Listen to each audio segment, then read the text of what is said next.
BLM is nothing more than Smokey the Bear with a damn machine gun. Sit your ass down and be Mr. quiet. Speaker, Oh.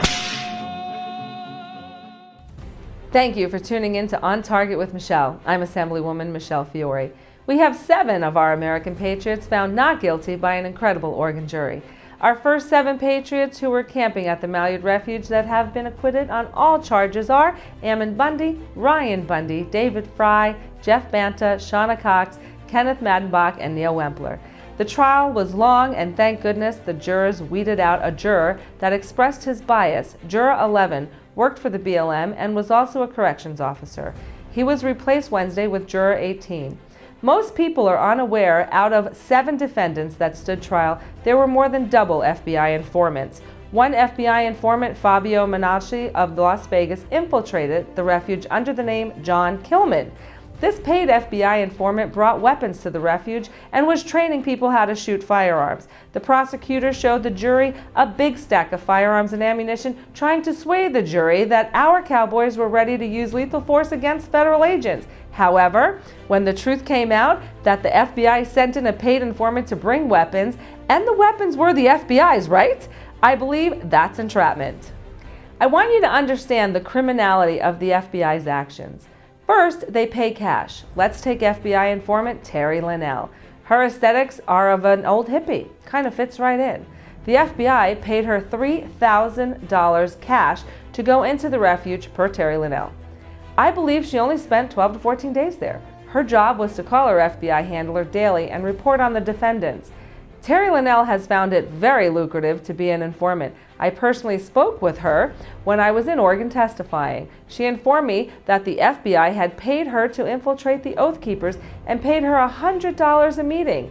Understand the definition of a meeting. A meeting is if I call you and meet with you one-on-one and talk about Oath Keepers or being an Oath Keeper, cha-ching, that's $100 cash. So Terry could sometimes have 5 meetings with individuals in a day. That's $500 a day cash. Terry Linnell iterated, quote, she had a lot of meetings.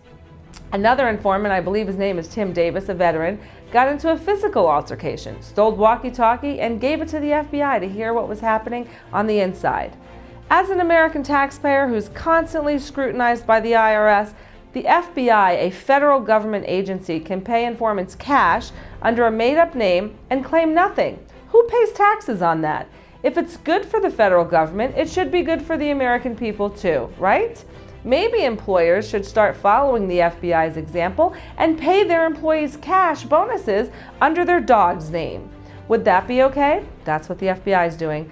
Let me be clear, crystal clear. The role the FBI played at the Malyard was horrific. Besides paying folks to entrap and lie about individuals, they also tried hiding their bullet casings as the Oregon State Police assassinated Lavoy Finicum.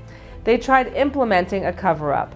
Then they sent guns, lots of guns, into the refuge. Then they had another informant, Mark McConnell, make up some exuberant lie that children were going to be kidnapped and buildings were going to be blown up. 15 informants versus 7 defendants. Whose party was this? Now, we still have another trial in Oregon coming up, and we also have our Nevada trial coming up. The FBI here in Nevada are still being quite aggressive. This past Sunday, an unmarked car was following Anthony Herrera, known on his YouTube channel as Tactical Tony 702. The FBI wanted to question him, thinking he would be a witness for them against Eric Parker. They pulled him over, handcuffed him, tried getting into his cell phone. They couldn't, so the officer used his phone to call Anthony's phone to make sure he got his cell. They went through his backpack in his vehicle. They took his gun, knife, cell phone, made fun of his YouTube channel name, told him about his job, kids, and threatened him with fines he wouldn't be able to pay if he didn't cooperate. After detaining him in handcuffs for an hour, they gave him back his property and let him go. He called me, and we went to file a report with Internal Affairs, as well as I spoke to the FBI agent with Anthony on his phone. This harassment is nothing less than criminal.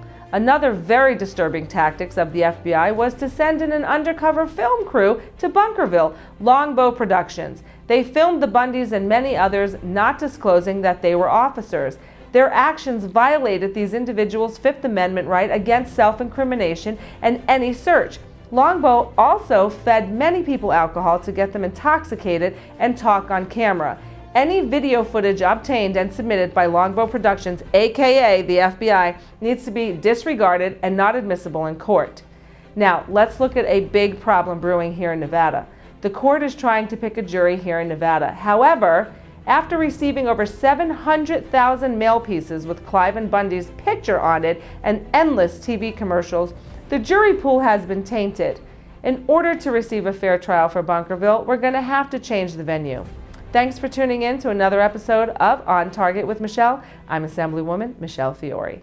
Over 3,000 Americans are killed every year by illegal aliens. Americans like Kate Steinle, who was shot and killed by an illegal alien released on bail. Sam Bateman said if he is elected as Henderson Justice of the Peace, he would release illegal aliens arrested for felonies like burglary, robbery, and other dangerous crimes back into our Henderson community. Sam Bateman said he believes illegal aliens are entitled to bail just like everyone else. Sam Bateman said he believes illegal aliens are entitled to bail just like everyone else.